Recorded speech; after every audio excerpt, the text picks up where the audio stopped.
Alô, seminaristas, paz do Senhor para todos. Estamos aqui mais uma vez para dar continuidade ao assunto da nossa lição de liderança, dando prosseguimento não só às qualidades de um bom líder ou um bom pastor, mas também vamos adentrar em outros itens da nossa apostila. Vamos orar ao Senhor? Senhor nosso Deus, te agradecemos por mais esta oportunidade, nesta quinta-feira, Senhor, abençoada, que os nossos corações estejam preparados para de bom grado receberem os ensinamentos contidos nesta disciplina do nosso curso teológico. Abençoa também, Senhor, o nosso intelecto, a nossa mente, para que claramente possa receber os ensinos aqui perpassados através desta matéria de liderança para sermos usados na tua obra. Oramos agradecidos em nome de Jesus. Amém. Meus prezados seminaristas, nós estamos ainda concluindo o assunto da aula passada, da aula da segunda-feira, que diz respeito às qualidades de um bom líder ou um bom pastor. Falamos sobre coragem, bondade, rompendo com os costumes, falamos sobre generosidade, sinceridade, perdão, e agora vamos falar sobre o poder. Quando nós falamos de poder, nós entendemos que poder é alguém que possui força física ou moral, ou aquele que tem influência. Nós consideramos isto como poder. Então, quando a gente fala em poder, de acordo com algumas regras, ou alguns manuais de regras sobre liderança, Jesus fez tudo errado. Como assim Jesus fez tudo errado? O erro de Jesus foi a sua permanente integridade. Ele era um líder íntegro. Ele nunca fez jogadas nem cambalachos. Nunca enganou ninguém. Ninguém poderia ter dúvidas sobre suas intenções se desejasse realmente conhecê-las. Andando na contramão da humanidade, Jesus apresentou aquilo que há de mais puro dentro do homem, os seus sentimentos. Mas os líderes religiosos do seu tempo nunca quiseram saber. Jesus representava uma ameaça para eles e para a sua autoridade. Eles ficaram contra Jesus desde o princípio, porque sabiam que ele ameaçava a base do seu poder. Muita gente, quando pensa em liderança, pensa em poder. Precisamos examinar este assunto porque ele se aplica à liderança na igreja, nos negócios, na escola, em casa, em qualquer lugar onde duas pessoas se juntam. Precisamos ver como é que Jesus difere de outros líderes no seu conceito do poder.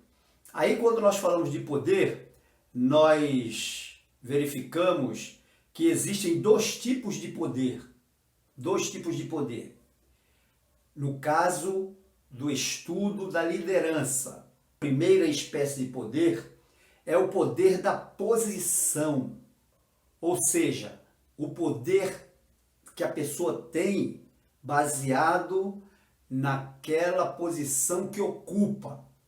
No caso da igreja, dependendo de qual posição a pessoa ocupa como líder, ele exerce um determinado poder. Esse é o poder da posição. A segunda espécie de poder é o poder pessoal. Ou seja, ele se apresenta, esse poder pessoal se apresenta através do carisma da pessoa que está liderando ou que detém esse poder. Também é uma relação, quando a gente fala de carisma, é uma relação da personalidade do líder e também de sua capacidade. Então, esse é o poder pessoal. Então, o primeiro poder é o poder da posição que ele ocupa no grupo, e o segundo poder é o poder pessoal, que vem através do carisma. Quando a gente fala o carisma, o que significa o carisma? O carisma é aquela facilidade que a pessoa tem de atrair outros para si. Ao atrair outros para si, com a sua personalidade, com a sua capacidade, com o modo como a pessoa se dirige a essas pessoas e exerce uma grande influência sobre elas. Então esse é o poder pessoal. A palavra caris, do grego graça, vem para o português como carisma. Existem os momentos em que esse poder ele apresenta qualidades negativas. Ele apresenta qualidades positivas, mas também ele pode apresentar qualidades negativas. O poder pode produzir arrogância, que é uma espécie de abuso de poder. A pessoa se acha arrogante porque tem uma influência maior sobre o grupo que está liderando.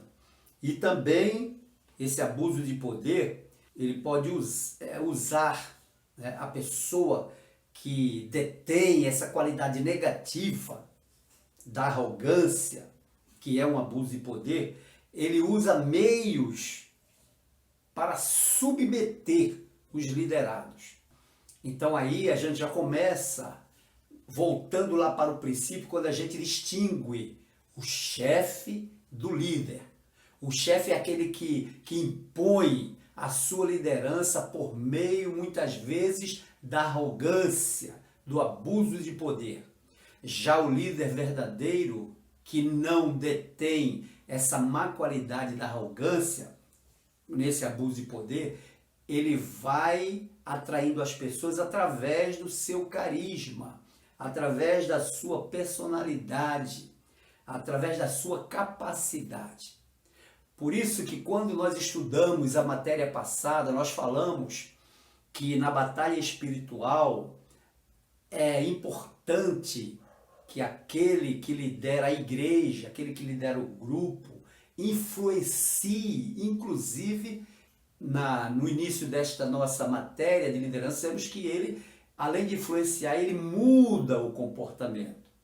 Quando a gente fala em abuso de poder como qualidade negativa, a gente fala que o líder usa meios para submeter os liderados. Um desses meios é a persuasão. É claro que a persuasão, ela nem sempre está classificada como negativo, como um aspecto negativo da liderança. Às vezes, por isso que nós falamos que o poder, ele pode trazer qualidades positivas e qualidades negativas. Persuasão, quando ela é negativa, ela faz com que a pessoa aceite a sua posição até por meio de uma ameaça. Então vamos ver, por exemplo, a persuasão é uma estratégia de comunicação que consiste em utilizar recursos emocionais ou simbólicos para induzir alguém a aceitar uma ideia, uma atitude, etc. Então a persuasão, ela é uma estratégia de comunicação. Esta estratégia de comunicação, ela é importante na liderança com relação ao líder, porque nessa sua comunicação ele pode se utilizar de recursos emocionais ou simbólicos para induzir alguém a aceitar uma ideia, uma atitude. Muitas das vezes isso é positivo. Mas quando se trata do abuso de poder, é como se usasse a persuasão para influenciar de modo arrogante, persuadir a pessoa de modo arrogante, até através, como falei, de ameaças. Então, o abuso de poder, nesse caso, ele cria sentimentos nas pessoas, mas também cria sentimento naquela pessoa que exerce o abuso de poder. Aqueles que usam meios para submeter os liderados. Alguns, para manterem o poder, lançam mão desses meios que nós vamos falar agora. Persuasão, nós já falamos, ou manipulação. Eles criam sentimento de culpa, vergonha ou até ignorância, tanto no liderado como no líder, se ele opta por utilizar-se desse abuso de poder. Porque eles fazem ameaças, eles rebaixam ou ridicularizam até o liderado, ou até apelam para determinadas situações vexatórias com relação aos liderados. Então, a gente observa que um dos exemplos, inclusive, que o escritor coloca aqui, ele coloca dentro dessa espécie de poder que nós falamos, o poder da posição e o poder pessoal, ele fala de alguns líderes que depois os irmãos seminaristas vão ler e vão observar aqueles que se posicionaram, líderes mundiais, como Sir Winston Churchill, que foi o primeiro-ministro da Inglaterra, ou o presidente Franklin Roosevelt dos Estados Unidos, e até mesmo um líder tirano, conhecido pela sua má influência nos seus liderados, o Jim Jones, um americano que levou um grupo de pessoas as quais ele liderava a se suicidarem, a morrerem, por uma causa que ele procurou imprimir nessas pessoas através do seu abuso de poder. Essa persuasão, ela pode ser para o bem, mas quando ela é para o mal, nós dizemos que é manipulação. Aquele que procura manipular as pessoas através de ameaças, de rebaixamento das pessoas, de críticas destrutivas, de ridículos que impõe aos seus liderados. Quando a gente vê a persuasão na igreja, ela se dá de duas formas. Uma, através da verdadeira pregação do evangelho, porque aí não é mais o pregador, ou líder, ou pastor que persuade a pessoa. Ele apenas apresenta a verdade com todas as características de uma mensagem verdadeira, e o Espírito Santo é que convence a pessoa, ou persuade a pessoa nessa área em que foi mostrada pelo pregador. Então, na igreja, normalmente, a persuasão ou abuso de poder, ela é verbal, porque ela é através da palavra. E alguns líderes, alguns pastores que usam do abuso de poder, para manterem o seu poder, eles se utilizam da persuasão negativa, que é a manipulação, que cria um sentimento de culpa, vergonha ou ignorância naqueles que são liderados. Alguns líderes chegam diante do púlpito e mostram todas as suas capacidades intelectuais, e isso provoca naqueles que estão ouvindo, esperando receber um refrigério de uma mensagem bíblica, evangélica, vai mais ouvir as histórias que aquele líder tem a contar. E isso cria um sentimento de diminuição da pessoa, principalmente aqueles que já têm algum problema psicológico com relação a isso.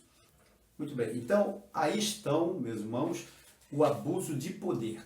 Quando a gente vai verificar como Jesus exerceu o poder, aí o nosso escritor aqui do nosso livro-texto diz o seguinte: talvez a melhor amostra de como Jesus fez uso do poder se encontra em João no capítulo 13. O capítulo diz que Jesus, após ter ceado com seus discípulos, antes da crucificação, lavou-lhes os pés. Então esse texto até o versículo 20, nós vemos Jesus trazendo uma lição acerca da sua liderança, acerca do seu poder como líder. Então, ele chega a dizer e a mostrar que a verdadeira liderança, ela vem a partir do servir. Quer dizer, como nós falamos, na contramão da liderança comum, Jesus vem ensinando que para ser grande é preciso que seja o menor. E aí nós vemos em continuidade o texto de João capítulo 13, versículo 12 e 17, diz assim: depois de lhes ter lavado os pés, perguntou-lhes: compreende o que vos fiz? Vós me chamais o Mestre e o Senhor, e dizeis bem, porque eu sou. Ora, se eu, sendo o Mestre e o Senhor, vos lavei os pés, também vós deveis lavar os pés uns dos outros, porque eu vos dei o exemplo, para que, como eu vos fiz, façais vós também. Em verdade vos digo que o servo não é maior do que o seu senhor, nem o enviado maior do que aquele que o enviou. Ora, se sabeis estas coisas, bem-aventurados sois se praticardes. Então, essa é a fonte do verdadeiro poder, que é o serviço e submissão. Quando nós falamos de submissão, nós levamos em consideração que o liderado, ele está no mesmo nível do líder, apenas com uma diferença que ele executa aquela missão.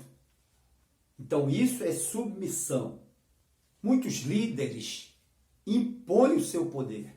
Aí nós entramos naquela parte que os candidatos à liderança, ou seja, aqueles como nós, que estamos aqui aprendendo para ser líder, para de qualquer forma nós atuarmos como líder de uma igreja, ou de uma congregação, ou até mesmo de um grupo, nós precisamos aprender que mesmo nós suspirando ter poder nesse nível, nesse conceito de liderança baseado nos ensinos de Jesus, quando normalmente alguns conseguem exercer essa função de líder, eles querem mais e mais. A tendência é eles quererem crescer mais e mais. E Jesus, ele não rechaçou essa possibilidade.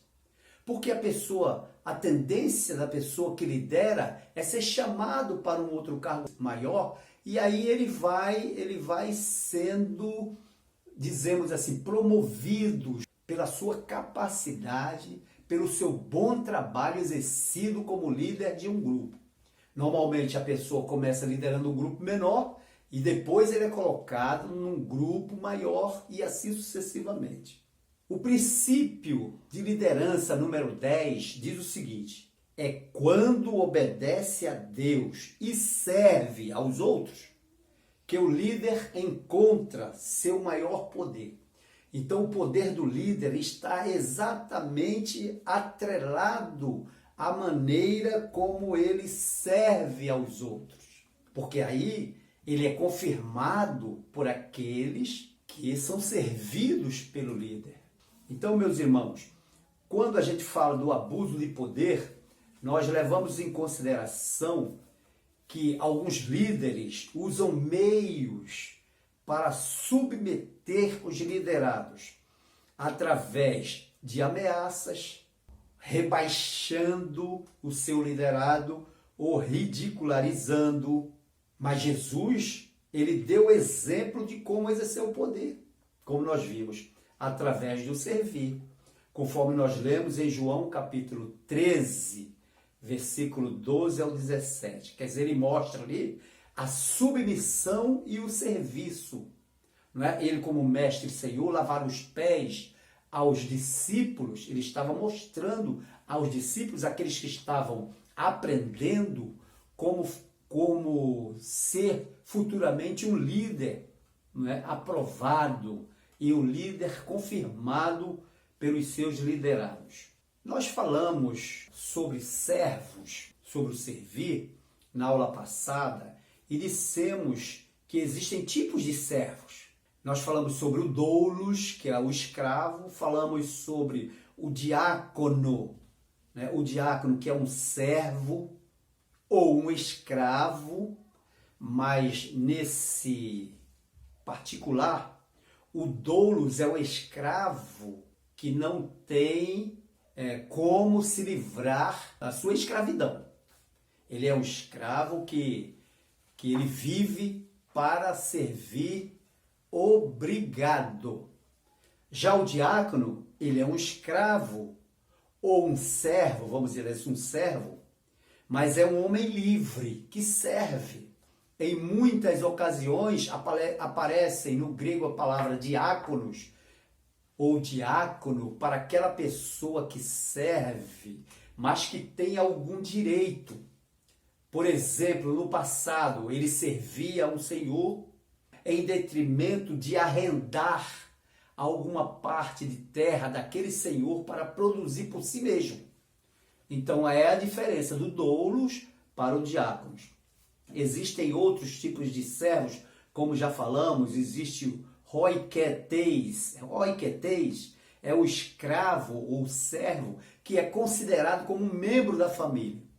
Praticamente é como se ele nasceu naquela família, viveu naquela família e vive naquela família servindo-a.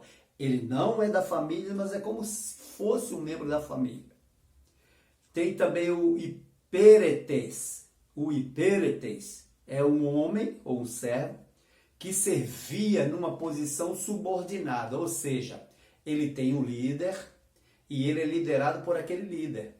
Ele tem um servo líder e ele é um servo subordinado, é o hipéretes.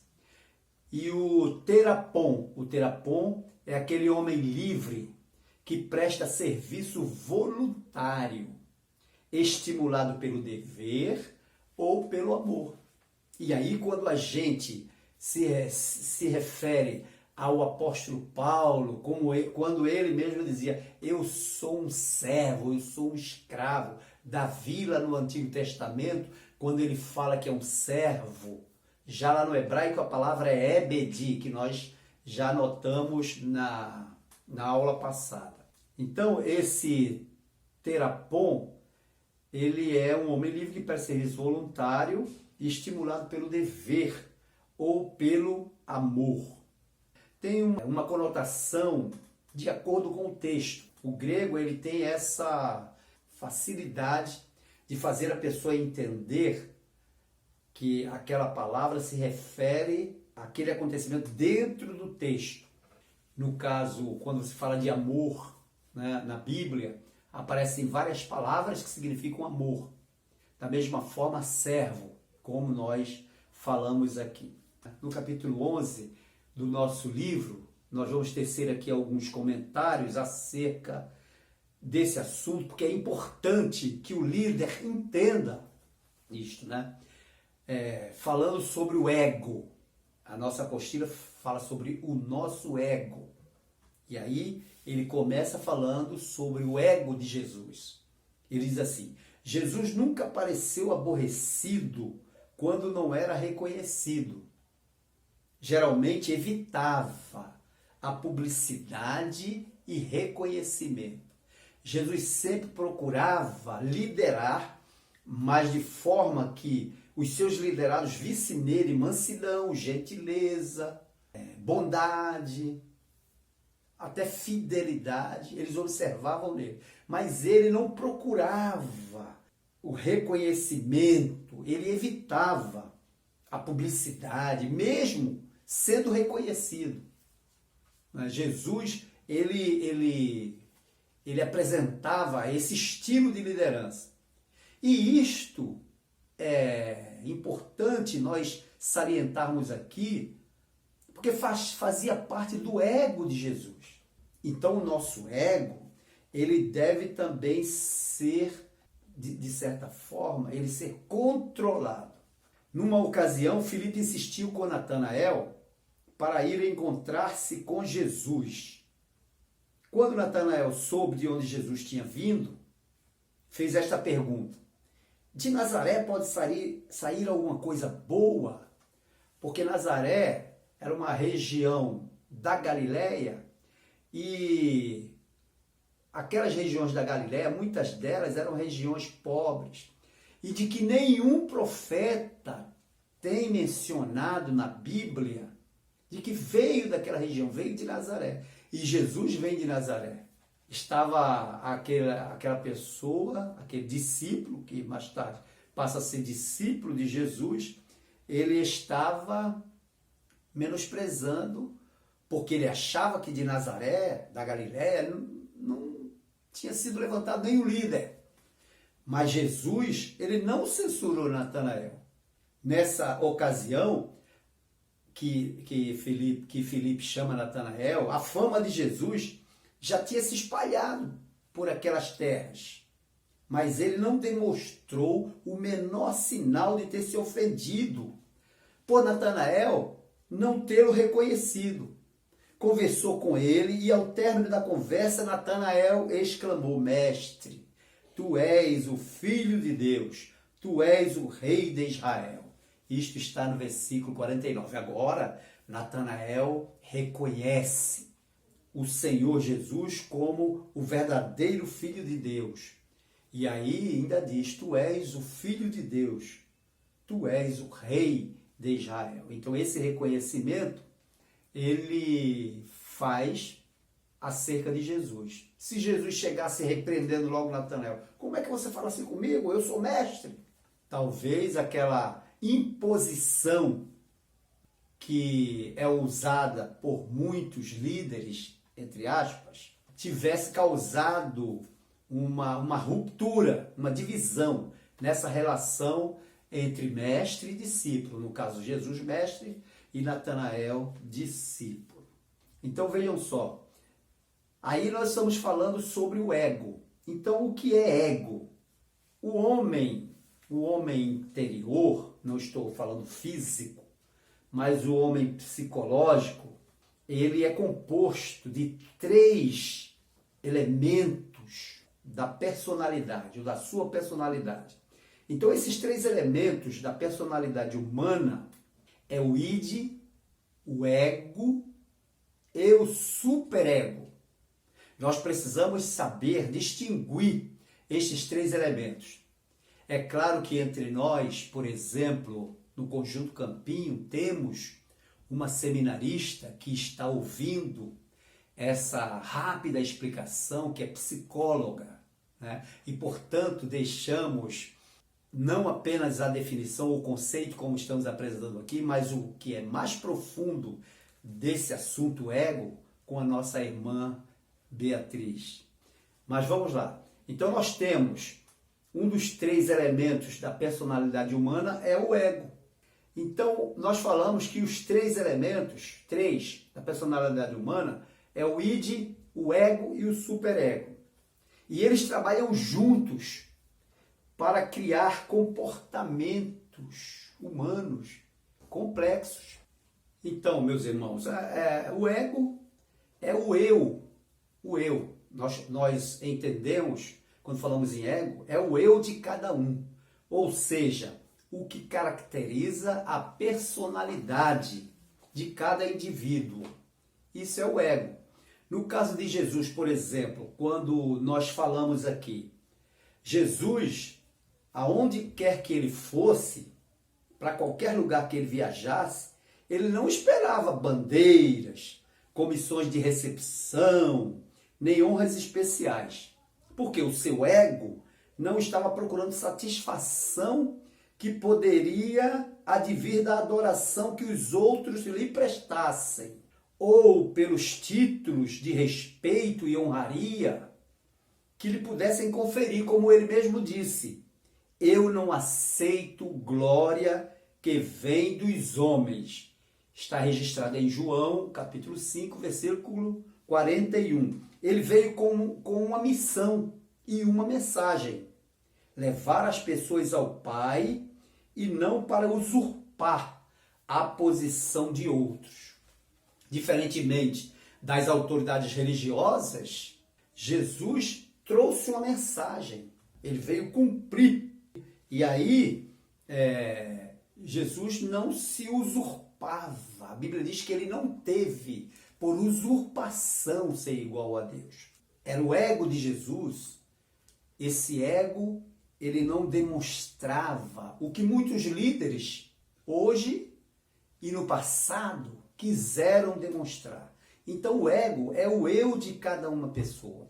Ou seja, o que caracteriza a personalidade de cada indivíduo. Quando nós falamos do ego, nós entendemos que um verdadeiro líder, ele divide a honra com os seus liderados. Ele não coloca em primeiro plano o seu ego. E no princípio número 11 de liderança, diz assim, o líder que tem segurança em Jesus Cristo, ele não tem nada a proteger. Ou seja, ele não precisa ficar acanhado por alguma coisa que ele venha a fazer ou realizar. Se ele tem segurança, né, em Jesus Cristo. Nós falamos aqui dos 3 elementos da personalidade humana. Então nós temos o id. O que é o id? O id é aquilo que é impulsionado pelo princípio do prazer. O id trabalha para a gratificação imediata de todos os desejos, vontades e necessidades de ordem primárias, o atendimento das necessidades fisiológicas. Então a gente observa que o id, ele leva em consideração os desejos, as vontades, as necessidades, quer de ordem primária ou não, o atendimento, ele leva em consideração que essas necessidades fisiológicas, elas precisam e elas devem ser atendidas. As necessidades, as suas vontades, né, as necessidades de ordem primária, os desejos, tudo isso aí está no id de cada pessoa, que é um dos elementos. O ego, por sua vez, ele tem como conceito o princípio da realidade. Ele se esforça para satisfazer os desejos do id. Então, o ego, o nosso eu, ele tem vontade, ele procura sempre realizar os desejos, as vontades, as necessidades de ordem primária que estão no id. Então, o ego tende a cumprir aquilo que está no id. Já o superego, que é o outro elemento, ele conceitualmente, ele mantém todos os nossos padrões morais. Então agora o superego, ele é como se fosse sobrepujar o ego que atende ao id. Quer dizer, ele leva já em consideração os padrões morais. Ele passa a nos dizer o que é certo e o que é errado. Ele faz isso baseado na conduta moral, né, dos valores e juízos que já estão internalizados. Então, o líder tem desejo, ele tem necessidade, ele tem vontade. O ego procura cumprir essas vontades, procura satisfazer esses desejos de acordo com esse apelo, né, do id. E o ego pode até permitir o comportamento apenas no momento e lugar apropriados. Ele, embora queira satisfazer, mas ele tem esse controle. Já o superego, ele se sobrepuja ao id e ao ego, levando em consideração os padrões morais, aquilo que está certo, aquilo que está errado. Na liderança, nós devemos conhecer isso, para que nós possamos nos autopoliciarmos, ou seja, tomar conta de nós mesmos, ver aonde é que a gente pode chegar e como chegar. É através do conhecimento desses elementos, né, da personalidade humana que nós, como líderes, devemos liderar, devemos trabalhar para influenciar. Por isso que antes nós falamos que o abuso de poder é uma espécie de liderança negativa, de aspecto negativo de uma liderança, o abuso de poder. Um outro assunto é a ira. O líder, ele tem que se abster da ira, porque observem que a Bíblia nos diz que o sol não se ponha sobre a nossa ira.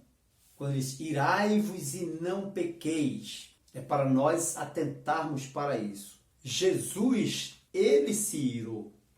Inclusive, naquela passagem do templo que nós mencionamos, o nosso escritor, ele registra aqui, ó, Jesus fez 4 coisas naquele dia, no templo.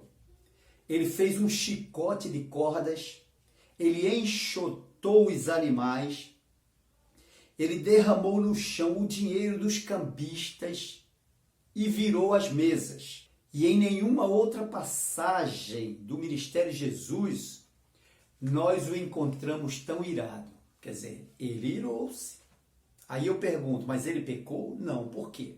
Porque ele estava ali preservando o que diz a lei, o que a palavra de Deus diz com relação ao templo. O templo foi feito, foi erguido, foi construído para adoração. E lá, o templo, da mesma forma, ele foi erguido para adoração a Jeová, o Deus Todo-Poderoso.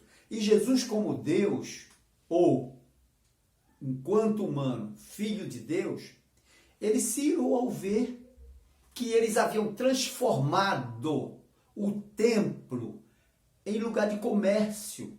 E há um texto bíblico que ele diz, vós fizestes o templo covil de ladrões. Por quê? Veja só, quando a Bíblia diz que ele enxotou os animais no templo, vocês entendem? Animais no templo. Por que os animais estavam no templo? Porque aqueles animais serviriam para o sacrifício. Observem que Deus, ele já não recebia mais a adoração do povo de Israel no templo, porque eles faziam não de coração, eles não faziam como a lei determinava. Os vendilhões, ou aqueles que vendiam animais, pegavam animais, levavam para o templo para serem vendidos, quando a lei diz que aquele que oferecesse o sacrifício, que fosse de um animal grande ou de um animal pequeno, deveria trazer esse animal. O bezerro oferecido no sacrifício deveria ser um bezerro cevado. A ovelha oferecida no sacrifício deveria ser uma ovelha criada com carinho em casa, de 1 ano. A Bíblia diz isso, a lei diz isso. O cordeiro deveria ser de 1 ano, deveria ser macho, sem mancha, sem defeito. E agora, o que é que os judeus faziam? Para não trazer de casa, eles compravam no templo. E isso deu margem a tornar o templo um lugar de vendas. E quem sabe esses animais? Eles eram limpos? Eles eram criados com carinho? Eles tinham defeitos ou não? Eles eram limpos ou sujos? Tudo isto estava ali no templo. E as pessoas chegavam e compravam. Outra coisa, por que Jesus derramou no chão o dinheiro dos cambistas? Porque existia uma moeda apropriada no templo. Somente aquela moeda deveria ser aceita no templo. As ofertas vinham e ali se estabeleciam pessoas com a conivência dos sacerdotes, dos religiosos da época e trocavam aquele dinheiro pelo dinheiro comum. Vejam que vinham gente de todas as partes para oferecerem ofertas. E quando chegavam para comprar o animal, lá eles só aceitavam o dinheiro do templo. Então eles recorriam aos cambistas que se estabeleceram no templo para fazer a troca do dinheiro. E essa troca do dinheiro, que era permitido pelos sacerdotes no templo, rendia para eles juros e correções, porque os dinheiros que vinham de outras partes não tinham o mesmo valor do dinheiro sagrado do templo. Então Jesus se ira quando chega no templo e vê aquele estardalhaço, animais para tudo que é lugar, certamente muita sujeira, dinheiro, bancas de cambistas que trocavam dinheiro. Então ele vira tudo, ele se ira, ele joga tudo, ele sai chicoteando aqueles que lá estavam. Então nós vemos que Jesus se irou, mas ele não se irou por pecar, ele se irou porque eles estavam fazendo da casa de Deus covil de ladrões. Aqui na apostila ele explica mais ou menos isto que eu falei sobre os valores, sobre o dinheiro. Ele fala, é bom que os irmãos leiam sobre isso. Então Jesus enxotou aqueles que lá estavam. Então nós temos que saber que a ira é um intenso sentimento de ódio, de rancor, dirigido a uma ou mais pessoas em razão de alguma ofensa, insulto, etc. Ou rancor generalizado em função de alguma situação injuriante. A ira quer dizer fúria, cólera, indignação. Agora, o líder ele tem que saber lidar com a ira. Jesus Cristo irou-se pelo fato de que seus compatriotas não respeitavam o que mais de precioso eles tinham. O que era que mais o judeu tinha de precioso? A lei. Porque era através da lei que a pessoa era justificada diante de Deus, era perdoada diante de Deus. Então, a coisa mais preciosa que o judeu tinha era a lei. E eles não respeitavam mais a lei. E isto acontecia, como eu falei, com a conivência dos sacerdotes e demais religiosos que se locupletavam, quer dizer, auferiam lucros, né, com os atos desrespeitosos no templo. E aí Jesus fica indignado com essa situação. Agora, quando nós falamos que o líder ele tem que saber lidar com a ira, né, então existem alguns passos para se lidar com a ira. Em primeiro lugar, para se lidar com a ira, é assumir as responsabilidades por nossas reações. A pessoa se ira. Então, o que a pessoa vai fazer enquanto estiver irado é problema da pessoa. Então, ele tem que assumir as responsabilidades pelas suas reações. Por isso que deve haver um autopoliciamento por parte de cada um para que não ultrapasse, para que essa ira ela não venha a trazer problemas maiores, como a Bíblia diz, que o sol não se ponha sobre a vossa ira. E em outro texto, irai-vos e não pequeis. Então é isso. Em primeiro lugar, assumir as responsabilidades pelas suas reações. Em segundo lugar, controlar a raiva. Isso que nós falamos. Se autoconcentrar. Tem gente que diz assim, contar até 10, né? Contar até 3. Justamente, é controlar a raiva. E ter uma ira saudável. É possível ter uma ira saudável? Sim, é possível. No caso de Jesus, foi uma ira saudável, porque ele foi ali mostrar para aquelas pessoas que eles estavam colocando em segundo plano o próprio Deus que deve ser o centro de toda adoração. Então, no princípio de liderança, número 12, nós encontramos o seguinte: da mesma maneira que Jesus, o verdadeiro líder, expressa sua ira de maneira saudável.